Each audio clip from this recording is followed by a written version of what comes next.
আজ আমাদের অতিথি এমন একজন যার আসলে কোনো ধরনের ইন্ট্রোডাকশনই দরকার নাই, শুধু আমাদের বাংলাদেশের অডিয়েন্সের জন্য না, সারা পৃথিবীতে দরকার নেই। আমাদের সাথে আজ রয়েছেন ডক্টর মোহাম্মদ ইউনুস। ডক্টর মোহাম্মদ ইউনুস, আপনাকে আমাদের অনুষ্ঠানে স্বাগত জানাই। আমরা আপনাকে খুব ধন্যবাদ জানাই আমাদেরকে সময় দেওয়ার জন্য। আমিও সালাম জানাচ্ছি সবাইকে, অসংখ্য ধন্যবাদ সবাইকে, তোমার কলা কৌশলী এবং আরাফাত এবং তোমাকে এবং শ্রোতাদের সবাইকে সালাম দিচ্ছি। Thank you so much sir. আমি সরাসরি প্রশ্নে চলে আসি। শুরুতেই আমি দেশের সবাইকে শুভেচ্ছা জানাচ্ছি। দীর্ঘ 17 বছর পর একটি উৎসব মুখর, অংশগ্রহণমূলক ও শান্তিপূর্ণ জাতীয় নির্বাচন সফলভাবে সম্পন্ন করার জন্য এই নির্বাচনের মাধ্যমে জনগণ, ভোটার, রাজনৈতিক দল, প্রার্থী, নির্বাচন সংশ্লিষ্ট প্রতিষ্ঠান ও আইনশৃঙ্খলা বাহিনী সম্মিলিতভাবে একটি প্রশংসনীয় নজির সৃষ্টি করেছে। ভবিষ্যতে বাংলাদেশের নির্বাচন কেমন হওয়া উচিত, এই নির্বাচন তার একটি উৎকৃষ্ট উদাহরণ হয়ে থাকবে। প্রিয় দেশবাসী, বিগত 18 মাস আমার উপর অর্পিত দায়িত্ব নিষ্ঠার সাথে পালন শেষে একটি নির্বাচিত সরকারের কাছে দায়িত্ব হস্তান্তরের প্রাক্কালে অন্তর্বর্তী সরকারের প্রধান উপদেষ্টা হিসেবে আজ আমি আপনাদের কাছ থেকে বিদায় নেবার জন্য উপস্থিত হয়েছি। আজ বিদায়ের দিনে 5ই আগস্টের কথা স্মরণ করে আপনাদের কিছু কথা বলবো। কি মহামুক্তির দিন ছিল সেদিনটি, সে কি আনন্দের দিন। বাংলাদেশিরা দেশে বিদেশে যে যেখানে ছিল আনন্দে চোখের পানি ফেলেছিল। দৈত্যের গ্রাস থেকে তরুণ ছাত্রছাত্রীরা দেশকে বের করে এনেছে, দেশ মুক্ত হয়েছে। কিন্তু দেশ সম্পূর্ণ অচল। এই অচল দেশটিকে কিভাবে সচল করা যাবে সেটা ছিল সবার মনে। অভ্যুত্থানের ছাত্র নেতারা ঠিক করলো দেশকে সচল করার জন্য একটি সরকার লাগবে। সরকার গঠন ও চালাবার জন্য তারা আমাকে খবর দিল। আমি তখন বিদেশে, আমি দায়িত্ব নিতে রাজি না। তারা জাতির প্রতি কর্তব্য পালনের কথা বলে আমাকে রাজি করালো। 18 মাস পর এখন আমার যাওয়ার পালা। আমি আজ আমার কাজ হতে বিদায় নিতে আপনাদের সামনে এসেছি। আমাদের প্রথম কাজ ছিল দেশকে সচল করা।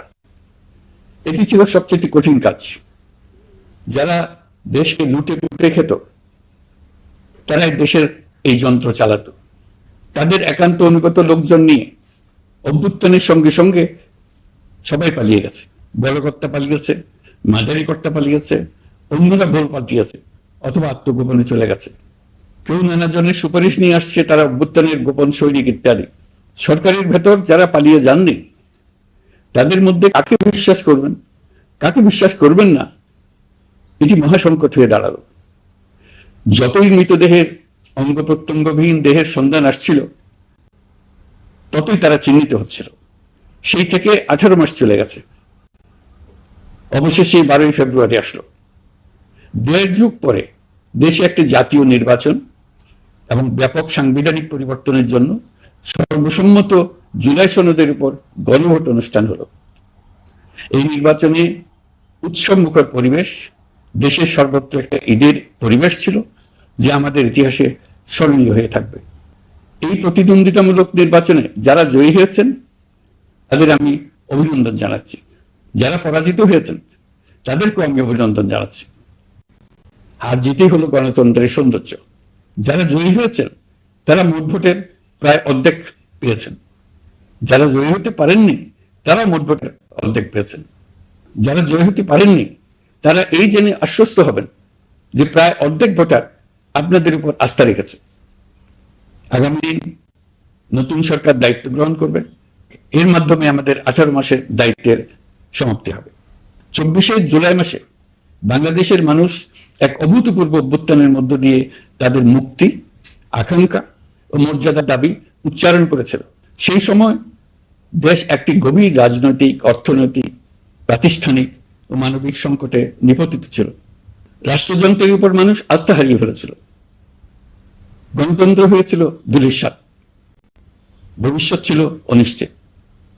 ঠিক সেই সংকটময় সময়ে আমাকে আহ্বান জানানো হয়েছিল একটি লক্ষ্য সামনে রেখে বাংলাদেশকে আবার স্বাভাবিক জীবনে ফেরানোর জন্য 3টি দায়িত্ব দেওয়া হয়েছিল: সংস্কার, বিচার এবং নির্বাচন।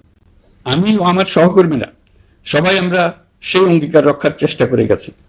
কোথায় কতটুকু সাফল্য অর্জন করতে পেরেছি, কোথায় ব্যর্থ হয়েছি, সে বিচারের ভার আপনাদের উপর থাকলো। আমাদের প্রচেষ্টায় কোনো ঘাটতি ছিল না। আমরা মানবতা বিরোধী অপরাধ, দুর্নীতি ও নিয়মের বিচার প্রক্রিয়াকে রাজনীতি ও প্রতিশোধের ঊর্ধ্বে রেখেছি। আমরা ভঙ্গুর প্রতিষ্ঠানগুলোর প্রশাসনিক, বাণিজ্যিক, আর্থিক সংস্কারে হাত দিয়েছি, যাতে ভবিষ্যতে কোনো সরকার জনগণের ইচ্ছার বিরুদ্ধে নিজেকে স্থাপন করতে না পারে। আর সর্বোপরি আমরা একটি উৎসবমুখর, অবাধ, নিরপেক্ষ, শান্তিপূর্ণ, পরিচ্ছন্ন ও বিশ্বাসযোগ্য জাতীয় নির্বাচনের আয়োজন করেছি, যার মাধ্যমে জনগণ আবার তাদের ভোটাধিকার ফিরে পেয়েছে। এই নির্বাচন কেবল একটা ক্ষমতা হস্তান্তরের প্রক্রিয়া নয়, এটি বাংলাদেশের গণতান্ত্রিক ব্যবস্থার নতুন অভিযাত্রার সূচনা, নতুন বাংলাদেশের জন্ম।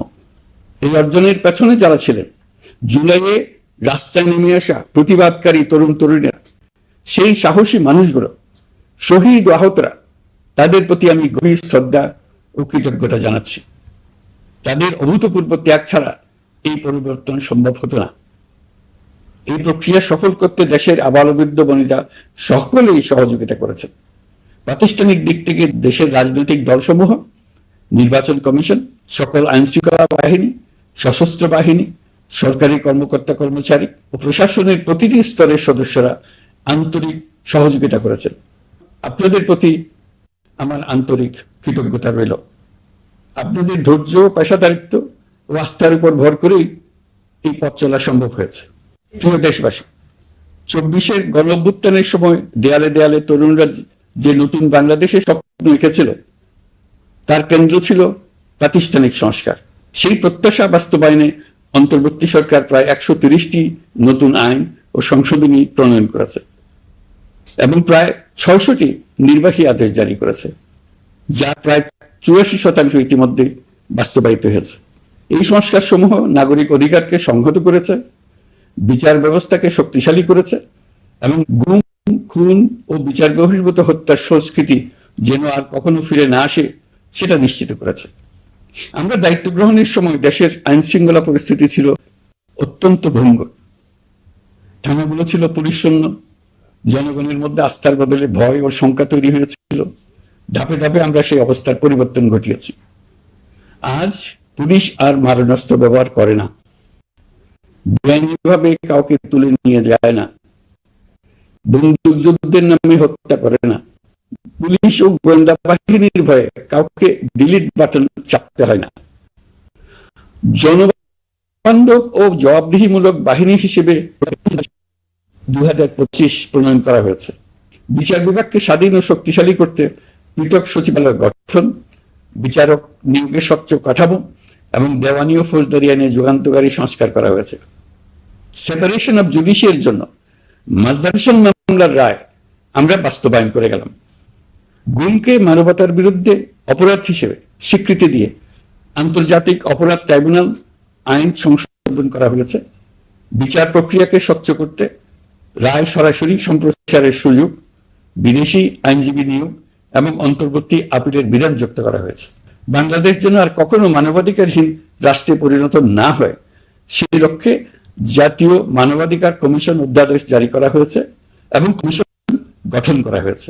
প্রিয় দেশবাসী, একটি সমাজ তখনই উন্নত হয় যখন তার নারীরা নিরাপদ, সম্মানিত ও সমান অধিকার প্রাপ্ত। উন্নয়ন তখনই টেকসই হয় যখন নারীরা সিদ্ধান্ত গ্রহণে, অর্থনীতিতে, শিক্ষা ও নেতৃত্বে সমানভাবে অংশ নিতে পারেন। যে নতুন বাংলাদেশের স্বপ্ন আমরা দেখছি, নারীদের অগ্রযাত্রা ছাড়া তা গড়ে তোলা সম্ভব নয়। নারী ও শিশু সুরক্ষা, যৌন হয়রানি প্রতিরোধ অধ্যাদেশ, পারিবারিক সহিংসতা প্রতিরোধের অধ্যাদেশ এবং নারী ও শিশু নির্যাতন দমন আইন সংশোধন করা হয়েছে। নতুন এসব আইনের মাধ্যমে কর্মক্ষেত্রে ও শিক্ষা প্রতিষ্ঠানে নারীদের হয়রানি প্রতিরোধ ও সুরক্ষা নিশ্চিত করার পথ সুগম করা হয়েছে।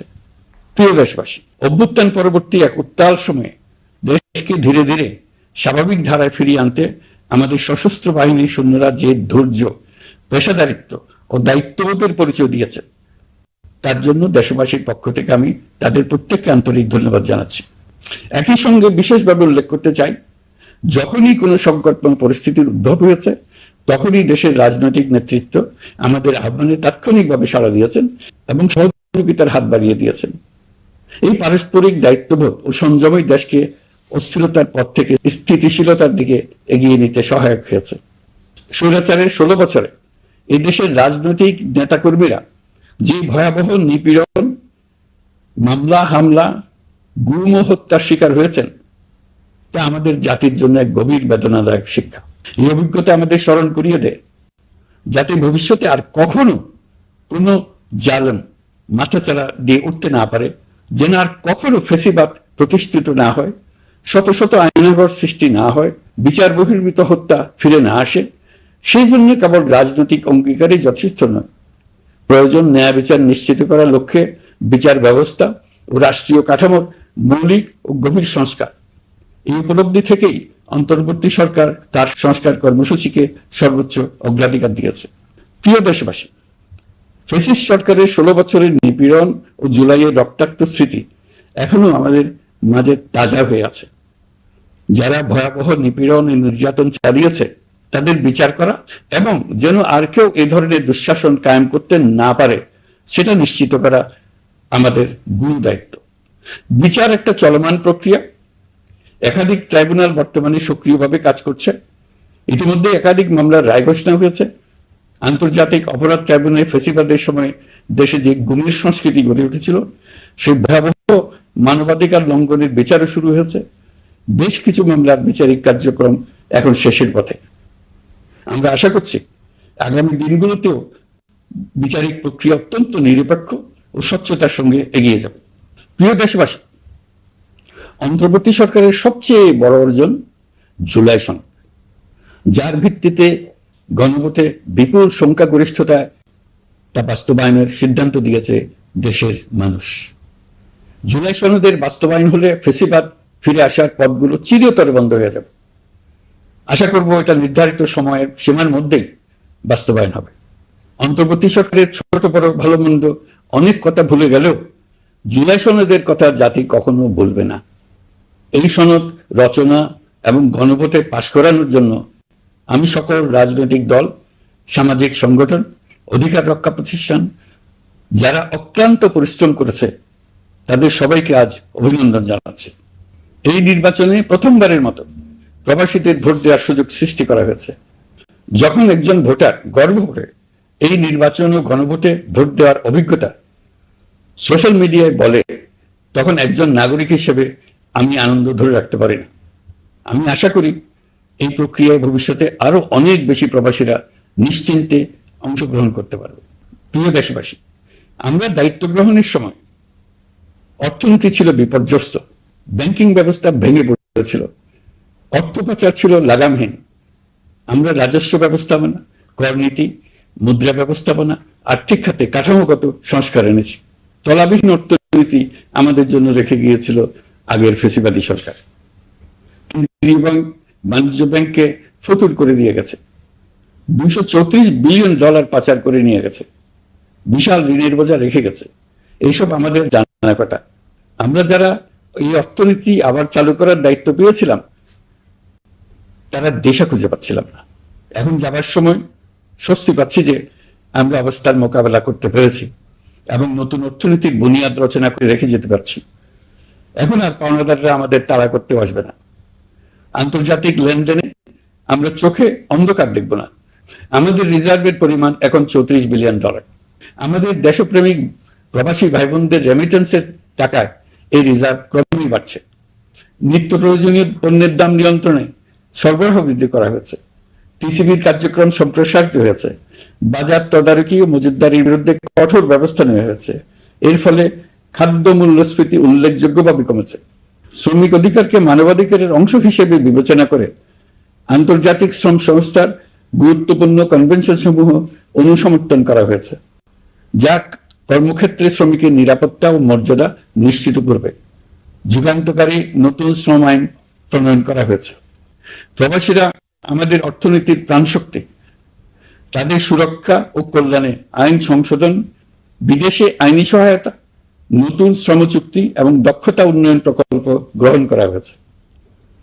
বন্দর ব্যবস্থাপনা ও বিনিয়োগ কাঠামোতে আমূল সংস্কারের মাধ্যমে ইউরোপীয় সর্ববৃহৎ বিনিয়োগ সহ একাধিক কৌশলগত প্রকল্প এগিয়েছে। ব্লু ইকোনমির সম্ভাবনা কাজে লাগাতে গভীর সমুদ্র বন্দর, মৎস্য ও আধুনিক টাউনশিপ উন্নয়নে নতুন কর্তৃপক্ষ গঠন করা হয়েছে। প্রিয় দেশবাসী, পররাষ্ট্র নীতিতে বাংলাদেশের সার্বভৌমত্ব, জাতীয় স্বার্থ ও দেশের মর্যাদা, এই তিনটি মূল ভিত্তি আমরা দৃঢ়ভাবে পুনরুদ্ধার করতে সক্ষম হয়েছি। নতজানু পররাষ্ট্র নীতি কিংবা অপর দেশের নির্দেশনা ও পরামর্শ নির্ভর বাংলাদেশ এখন আর নয়। আজকের বাংলাদেশ নিজের স্বাধীন স্বার্থ রক্ষায় আত্মবিশ্বাসী, সক্রিয় ও দায়িত্বশীল। বিশ্বের সকল দেশের সঙ্গে পারস্পরিক সম্মান ও স্বার্থের ভিত্তিতে সম্পর্ক গড়ে তুলতে আমরা প্রতিশ্রুতিবদ্ধ। একই সঙ্গে ভারসাম্য বজায় রেখে ভবিষ্যতের জন্য প্রয়োজনীয় কৌশলগত সিদ্ধান্ত নিতে সক্ষম এমন একটি রাষ্ট্র হিসেবে বাংলাদেশ আজ নিজেকে প্রতিষ্ঠিত করে রেখেছে। দুঃখজনকভাবে দীর্ঘ সময় ধরে এই সংকট নিরসনে কোনো কার্যকর সমন্বিত আন্তর্জাতিক উদ্যোগ দৃশ্যমান ছিল না।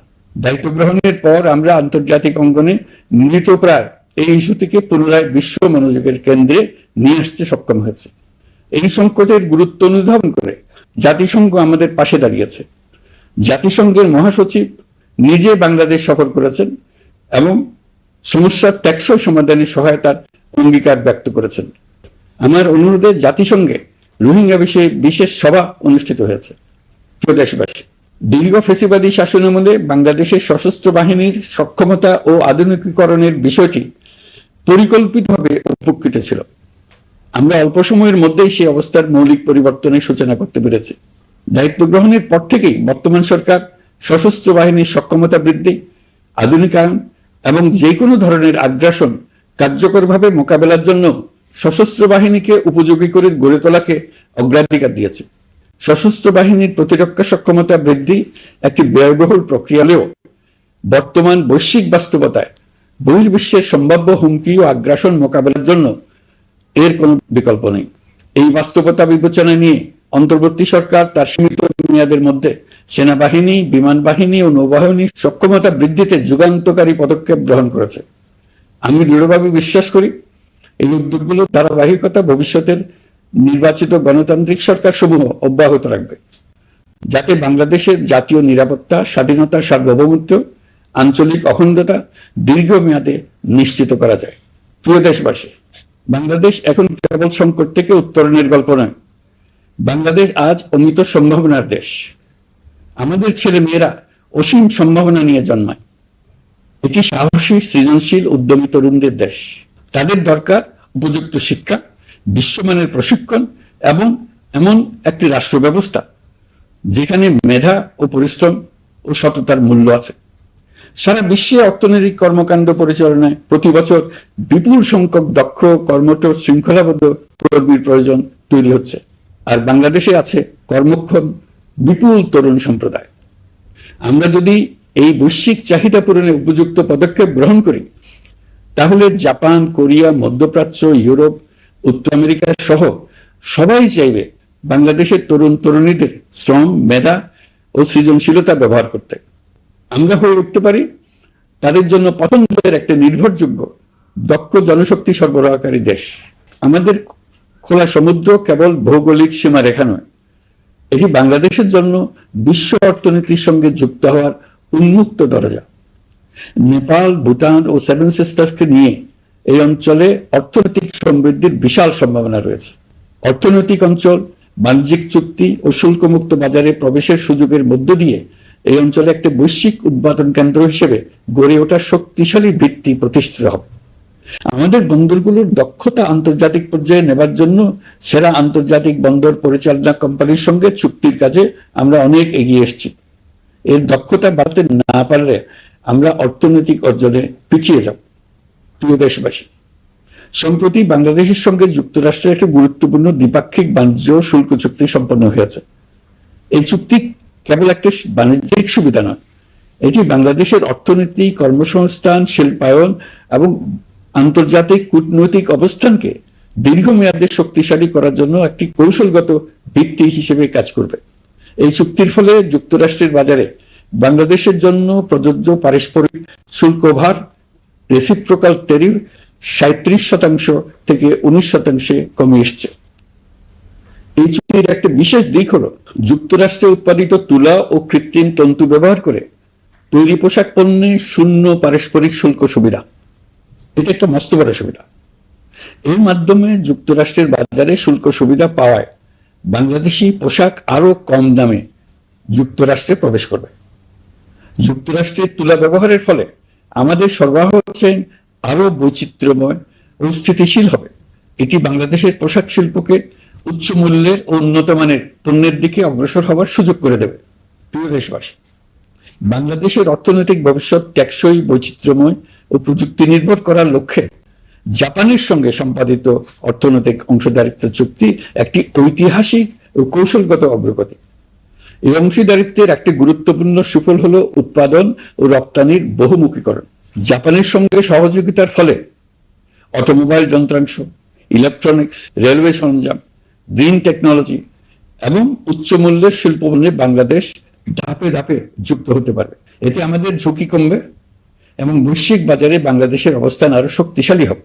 পৃথিবীর শিল্পোন্নত দেশগুলো আমাদের দেশে বিনিয়োগ করবে শুধু জাপানে শুল্কমুক্ত রপ্তানির সুবিধা গ্রহণ করার জন্য। প্রিয় দেশবাসী, আমরা চীনের সাথে আমাদের উন্নয়ন সহযোগিতা গভীরতর করেছে। গত বছর মার্চে বেজিং এ চীনের প্রেসিডেন্ট শি জিনপিং এর সাথে বৈঠকে আমরা দুদেশের মধ্যকার কৌশলগত অংশীদারিত্বকে নতুন পর্যায়ে উন্নীত করার প্রত্যয় ব্যক্ত করেছে। ইতিমধ্যে তিস্তা নদীর সামগ্রিক ব্যবস্থাপনা ও পুনর্বাসন প্রকল্পের বিষয়ে উল্লেখযোগ্য অগ্রগতি হয়েছে। নীলফামারীতে 1000 শয্যার একটি আন্তর্জাতিক মানের হাসপাতাল তৈরিতে দুদেশ একমত হয়েছে। এই কাজটি আমরা এগিয়ে নিতে পেরেছি। আমরা এমন একটি বাংলাদেশ গড়ে তুলতে চাই যে বাংলাদেশ শুধু স্বল্প মূল্যের শ্রমনির্ভর অর্থনীতি নয়, বরং দক্ষতা ও প্রযুক্তি ও মূল্য সংযোজন ভিত্তিক অর্থনীতিতে রূপান্তরিত হবে। তবে আমি স্পষ্টভাবে বলতে চাই, এই সম্ভাবনা বাস্তবে রূপান্তরিত হলে 3টি বিষয়ের কোনো বিকল্প নেই: শিক্ষা, প্রশিক্ষণ এবং সততা। অতীতে রাষ্ট্রীয় ব্যবস্থাপনায় সীমাহীন দুর্নীতি, অসততা, অনিয়ম ও জালিয়াতিকে উৎসাহিত করা হয়েছিল। সেই সংস্কৃতি আমাদের পেছনে টেনে রেখেছিল, আমাদের বিশ্বাসযোগ্যতা ক্ষুণ্ণ করেছিল। নতুন বাংলাদেশকে সেই পথ থেকে সরে আসতে হবে। আমাদেরকে প্রতিজ্ঞাবদ্ধ হতে হবে নিয়ম মানায়, প্রতিশ্রুতি রক্ষা, মান বজায় রাখা, রাষ্ট্রের প্রতিটি স্তরকে দুর্নীতিমুক্ত করায়, স্বচ্ছতা ও দায়বদ্ধতা নিশ্চিত করা। প্রিয় দেশবাসী, আমরা শূন্য থেকে শুরু করিনি, শুরু করেছি মাইনাস থেকে। ধ্বংসস্তূপ পরিষ্কার করে প্রতিষ্ঠান দাঁড় করিয়ে তারপরে সংস্কারের পথ ধরেছে। আজ অন্তর্বর্তী সরকার বিদায় দিচ্ছে, কিন্তু গণতন্ত্র, জবাবদিহিতা, বাক স্বাধীনতা, অধিকার চর্চার যে ধারা শুরু হয়েছে তা যেন কখনো থেমে না যায়। আমরা রাষ্ট্রীয় দায়িত্ব ছেড়ে গেলেও নতুন বাংলাদেশ গড়ার সার্বিক দায়িত্ব আমার, আপনার, আমাদের সবার।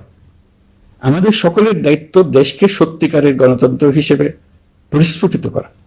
জুলাই গণঅভ্যুত্থান আমাদের জন্য এই দরজা খুলে দিয়েছে।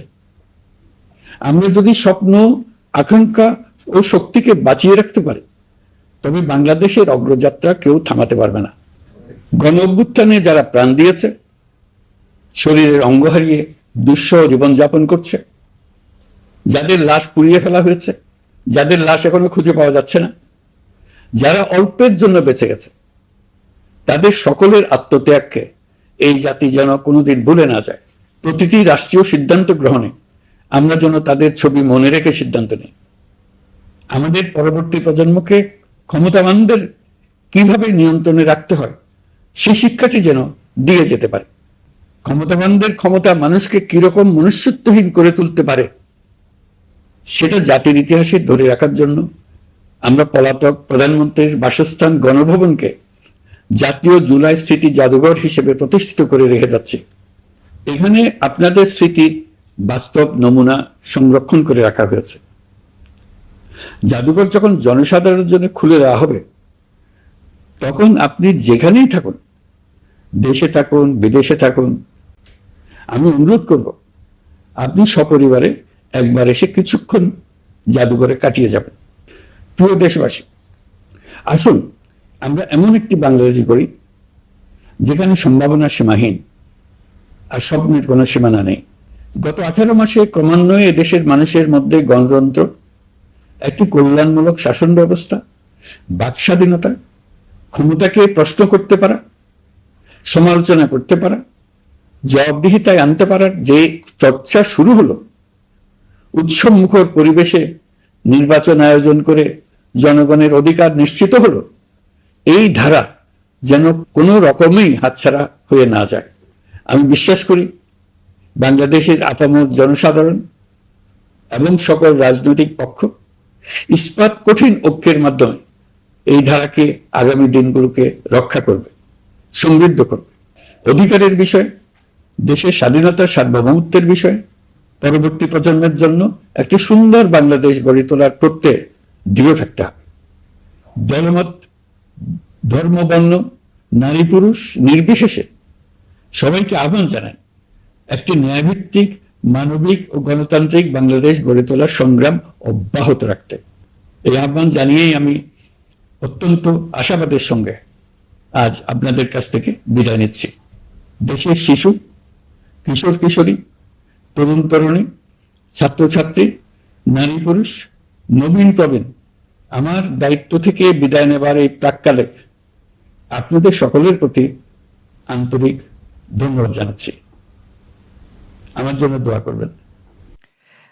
ডক্টর মোহাম্মদ ইউনূস, আপনাকে অনেক ধন্যবাদ। অনেকগুলি বিষয় নিয়ে আপনি আমাদের সাথে কথা বলেছেন, প্রায় 1 ঘন্টার মতো সময় দিয়েছেন এবং আপনার কথায় নিশ্চয়ই অনেকগুলি বিষয় নিয়ে আপনার প্রাঞ্জল উপস্থাপনায় সেটি আমাদের মধ্যে অনেক পরিষ্কার হয়েছে এবং আপনাকে আমরা আন্তরিকভাবে ধন্যবাদ দিতে চাই পুরো বন এবং বার্লিন যৌথভাবে যারা আমাদের কলাকুশলী আছেন, আমাদের প্রযোজক এবং আমাদের সবার পক্ষ। ধন্যবাদ অনেক বেশি। আপনাকে অশেষ ধন্যবাদ আমাকে সুযোগ দেওয়ার জন্য। জি।